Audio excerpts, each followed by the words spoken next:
এলাইছি। High ওমা ওমা, এটা আপনি কিয়া করলেন?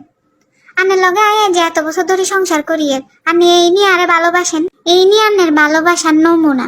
আচ্ছা আই তোর কাছে মাপ চাই, তবুও তুই গোসা করিচ্ছে। একবারে চুপ থাকেন, মাইকবেন না লগে, চুপ থাকেন একবারে।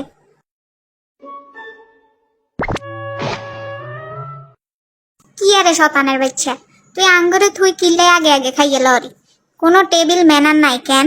শতানা আইসত জানি দাদা এগেও কি তেলা চুড়ো এগেরে লই কি নাটক করার লাগবে, কি তামসা করার লাগবে। ও মা মা, হোলাই গে তো দেই আস্তা বেয়ার দফে না হয়ে গেছে। এরে তুই কি মানুষ হইতিন কেন? ইগো আনে চাইয়েন আবার গোসা হইয়েন না কেন? আই যে তোর বাপ ইয়ান্দি বই রইছি, তুই আরে চোখে দেখা হরি না